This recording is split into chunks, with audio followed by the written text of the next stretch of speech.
two, ang influence. Kaya di mo maintindihan, bakit ganito ang behavior ko? Bakit ang lakas na attraction sa occult? Bakit yung galit, it runs in the family? Bakit very proud itong lahi namin? Bakit yung aming family hirap na hirap, puro bankruptcy, puro empleyado lang? Bakit ganito ang family patterns namin? Unconscious. The good news is that Jesus is our healer. He can go back. If he cannot go back to the past to undo it sa mother's womb, the Lord, as we invite Him, the Lord can go there. Meron akong isang talk noon sa Makati, sa ano yung ano doon? Don Bosco Church, no? Ako lang mag-isa. Tapos, ang talk ko noon. Tapos, nag-misa. Tapos, wala akong kasama. Walang praise ministry, walang mga assistants. Ngayon, masaya ako eh. Ang dami ko mga co-workers, assistants, tumulong sa akin. Doon ako lang isa. I just exposed Blessed Sacrament. Sabi ko, Lord, ikaw nang bahala sa kanila. I started to anoint them. Nakaupo lang sila kasi wala akong cancer din. So I just anoint them.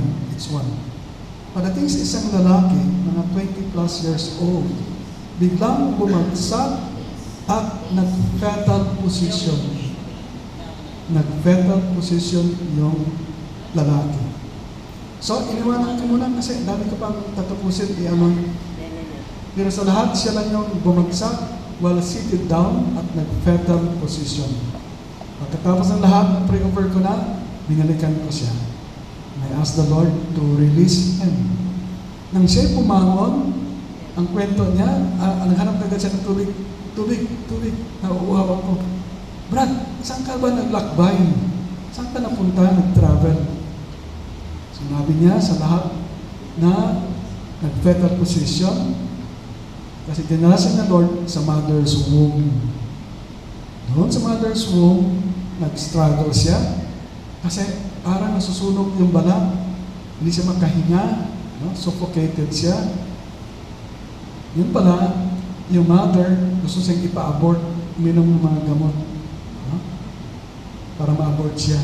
Maya-maya, nakita niyang kamay ni Jesus, kinuha siya, hinawakan siya, inalis siya doon sa mother's womb, na hindi siya a place of life and love, kundi a place of death. Kasi trying to abort, tinanggal siya ni Lord. And then, pinakita sa kanya ni Lord, sinabihan siya, forgive your mama. Also forgive the mama of your mama, kasi your mama also was not loved by the mama. Powerful testimony. God's mercy and justice in favor of him for his healing.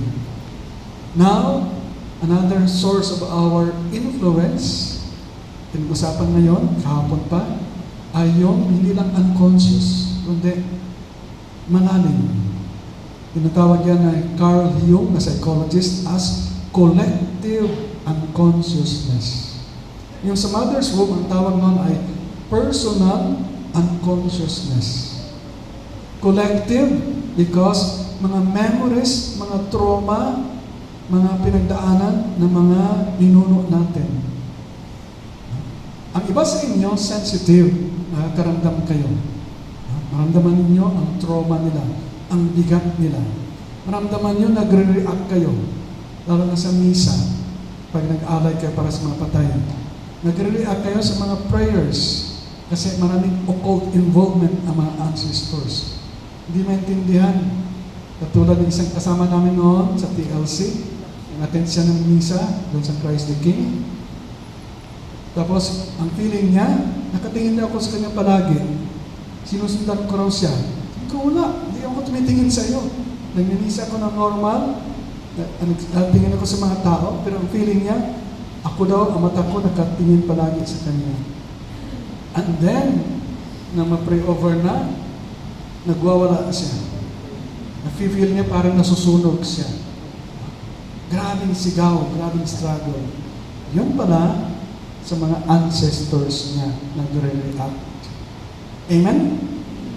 And now, nasa Las Vegas na siya o nasa US na, 2 years ago, nagpadala siya ng kanyang result ng kanyang DNA ethnicity test para malaman sa DNA testing kung ano ang kanyang mga lahi, ethnic source. And then, sinabi sa akin, Father, do you remember nang ma-pray over ka sa akin, one of the family tree healing? Binanggit mo sa akin, hindi ko pa nga alam na doon. Sabi mo sa akin, meron akong ancestors between the 12th and the 16th generation, Basque ancestor. Ang alam niya, meron siyang Spanish na lahi, meron siyang Portuguese na lahi. At lumabas sa kanyang DNA test, Spanish, Portuguese, saan part ng Pilipinas. And then, meron siya doon, dalawa pala, 4th generation and 14th generation. 90% Basque ang kanyang lahi, bloodline. 90%. Mataas ang percentage. Do you remember, Father, sinabi ko sa akin, between 12 and 16, Basque. Ito yung proof. Na maalala ko, biglang tumayo ang balahibo ko. Sobrang tuwa at galak. Why? It was with a test, the Lord confirmed what I received in prayer. Mula noon, nagkaroon ako ng confidence to talk to the Lord and to listen to Him to reveal mga root generations, pati mga races. At dito sa inyo, karamihan, typical Filipino ang mga race sa mga na-pray over ko na. Typical Filipino. Asian, Chinese, tapos may Spanish, Arab, and Indian, mga migration.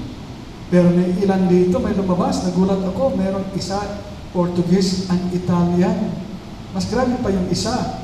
Meron pa siyang Irish. No? Irish Spring. At sa mother side naman, pag-pray ko, hanggang Chinese and Japanese lang. Wala siyang ibang lahi. At kinuwento niya sa akin kanina, saan ba yung si sister?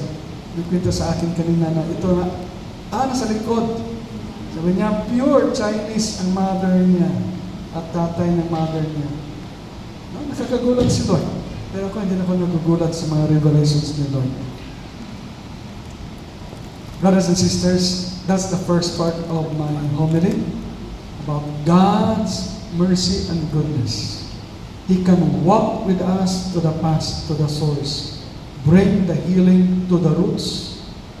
Hindi lang sa ating mother's womb, kundi beyond sa mga ancestors natin. At kung kayo sensitive, maramdaman nyo, mamaya, ako naramdaman ko lang dito, ang lakas ng presence ng Panginoon. Second point is in our readings today, tama-tama, kasi the church was always pray with the imperata for the justice and integrity. At tama-tama yung ating readings for the justice, rather than responsory